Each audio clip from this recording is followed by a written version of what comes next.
So in the last classes, we were discussing about the problems on single mean method, large sample single mean. That means how do we identify the problem is of large sample single mean here? We see that only 4 values which will be given in the problem. Based on that, we do try to identify those. I'll just show you this. See here, the first one. The first one is single mean method. There in that problem we were used to give only x bar, mean, standard deviation and sample size, only 4 values. That means only one sample is used to be given. So based on that, we used to identify it of a single mean problem. Okay, single mean problem. So now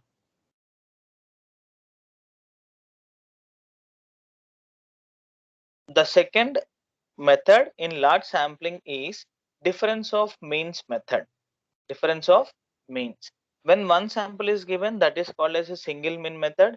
When two samples are given to compare between those two, then that is called as difference of means. See, we have a situation over here. By seeing the problem, we should identify what all the values are given in the question so that which type of model that belongs to. Let's look into this problem, then let's discuss about the formula and how to substitute all those values in that. The mean height of 50 male students who showed above average participation in college athletics was 68.2 inches with a standard deviation of 2.5 inches, while 50 male students who showed no interest in such participation had a mean height of 67.5 inches with a standard deviation of 2.8. So two groups of 50-50 students were given us with their heights and standard deviations are given, and test the hypothesis that male students who participate in college athletes are taller than other male students. Now, see what is asking us to find out. In the previous problem, we have seen that there are two different groups of ladies of their eating habits, whether their food expenditure is same or not. And in this problem, see here again two samples were given. How many number of students here? How many groups of students are here? There are two groups. That means who are interested in athletics and those who are not interested in athletics. Let us consider them as athletes only. So first sample of students are how many? 50 are there, and second group of people are also 50 students were there. So sample 1 and sample 2 both are greater than 30. So it is of large sampling. Within the brackets we write here it is as n1 comma n2 greater than 30. So it is of large sampling problem. After that, the mean height of first group is given as how much here? Mean and standard deviation 68.2 inches. 68.2 inches, and the standard deviation value is given as 2.5 inches. The value of y bar, that means second group mean height is 67.5 inches and the standard deviation is 2.8 inches is given. So now by seeing these 6 values, you can identify that whether we can substitute in a single mean method or not. Single mean should have only a single sample, but we have two samples. So this is not a problem of difference of, sorry, single mean problem. It is a problem of difference of means. So simply I'll just write this over here. What is that? See, I was just saying you that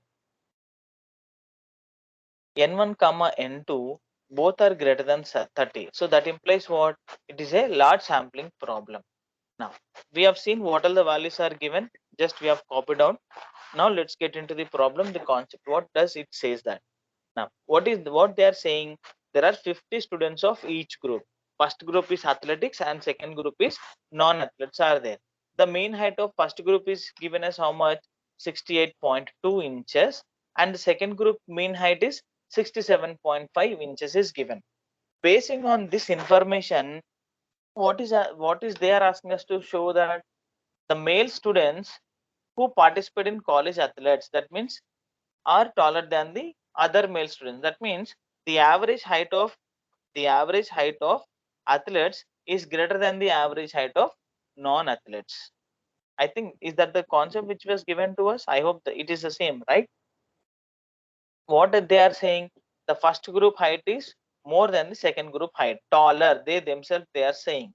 So now before starting of the problem. That means whatever the question is given, either in that question will be having a null hypothesis or alternative hypothesis. We have to identify whether that is null hypothesis or alternative.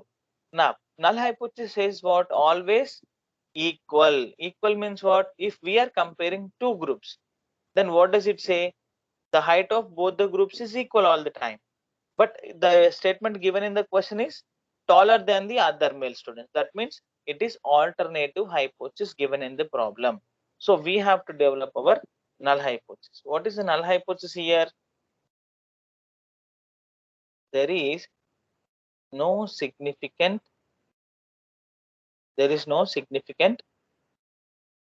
difference in the mean heights of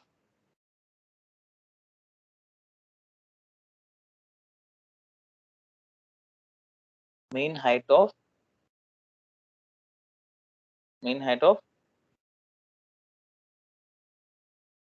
athletes and non-athletes. Okay, this is how you write it.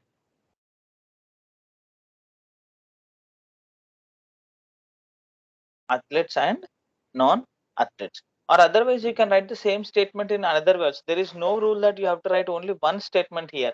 Like there is no significant difference, there is significant difference. No, you can write that. Let's write in this way. The mean heights of both athletes and non-athletes is same or equal. Same or equal. Then immediately we do have the notation of h not equal to mu1 equal to mu2. Why? Because we are comparing two groups of people. So first group is athletes and second group is non-athletes. Now, what is the alternative hypothesis we have tried based on this one? See, there I'm saying that there is no significant difference in the mean heights. Alternative hypothesis I can write as there is significant difference. But if I write there is significant difference, either the height of one group is greater than the another one. But in this question, they have mentioned that clearly the mean height of athletes is more than the non-athletes. Let us write the same thing which is given in the problem. The mean height of athletes is more than the mean height of non-athletes. You can write in that way, or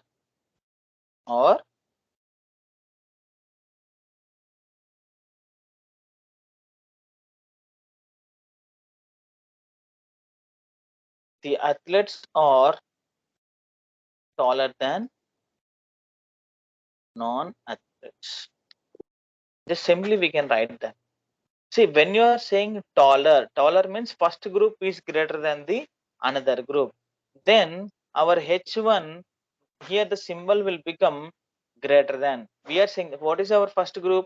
They are athletes. Second group is non-athletes. So we are saying that the average height of athletes is more than the average height of non-athletes. So here, if we have greater than symbol, then what type of test is that? It is right-tailed test problem. It is right-tailed test problem. Now, basing on that only, we will try to write our level of significance answer. Then how do we write that? The value of z tab at is LOS given in this problem? No LOS is given. If LOS is not given, we consider it as 5%. Why 5%? See, we have two level of significances here, 5% and 1%. 1% means what? You are 99% confident. 5% means 95% confident. See, if you are not confident at 95%, you cannot give your answer at 99% confidence. So we will take the least confidence limits. What is least confidence limit? 95%. So that means LOS is how much here? 5%. At 5% level of significance for right-tailed test is the value of Z-tab at 5% level of significance for right-tailed test. What is the tabulated we have? See, 5% right-tailed test. The answer is 1.645. The answer is 1.645. Then immediately, once we are done with our tabulated value, we have to write our test statistic. Test statistic means why this particular problem belongs to this particular model. Let us write the same statement. Since two samples, we were given two samples, right? Two samples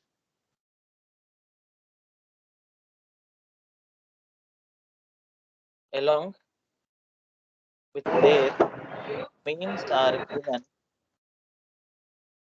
Since two samples along with their means are given, comma, we use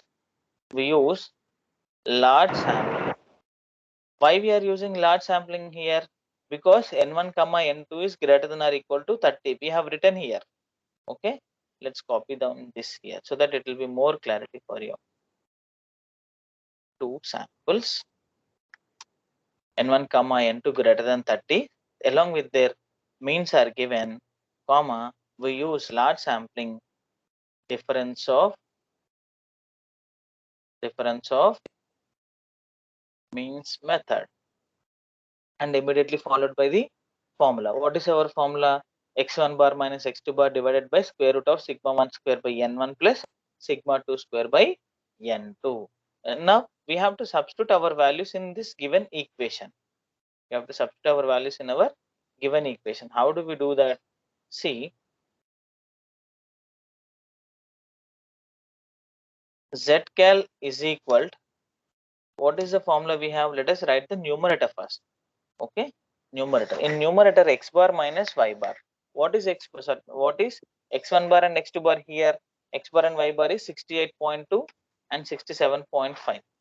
68.2 minus 67.5. That is our numerator answer. Divided by, we have square root, right?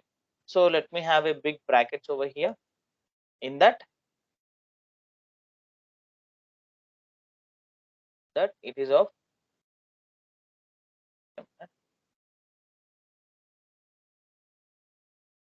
square root of, let's go with the first expression, sigma 1 square by n1. Sigma 1 is how much here in the given problem? It is 2.5. It is 2.5. Again, I'm starting with a bracket. 2.5 square, 2.5 square divided by n1. What is n1? 50. So close that bracket. First one, sigma 1 square by n1 is finished. Plus, now second one. What is second one? It is 2.8. 2.8 square divided by, again n2 is also 50. So let's close the brackets. Now this is numerator value and this is completely denominator value. By doing the calculation for this problem, we get the answer as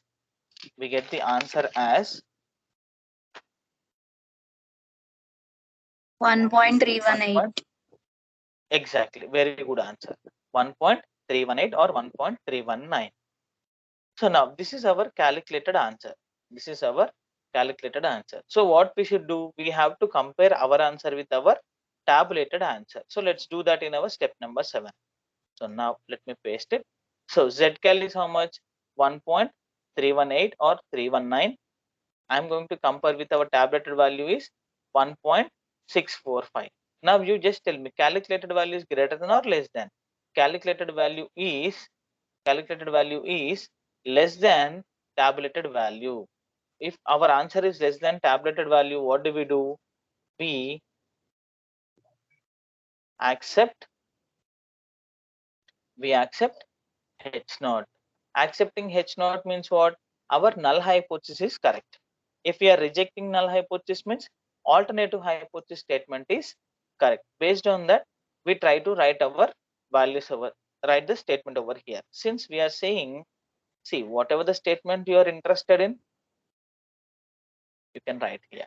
That means there is no significant difference in the mean heights of athletes and non-athletes, or otherwise you can say that the mean height of both athletes and non-athletes is equal. Okay, see, by seeing the answer over here, they were given a 68.2 and 67.5. Let us take an example that my height is 68.2 and your height is 67.5. I usually say that I am taller than you, but within a group, while you are considering between a people of 50 people, see here, what is the maximum difference we have? We have only a difference of 0.7, right? That means almost they are equal. It is not equal, but it is almost equal. While you are comparing with a group of people, it is equal. So the same answer we have got in our solution also.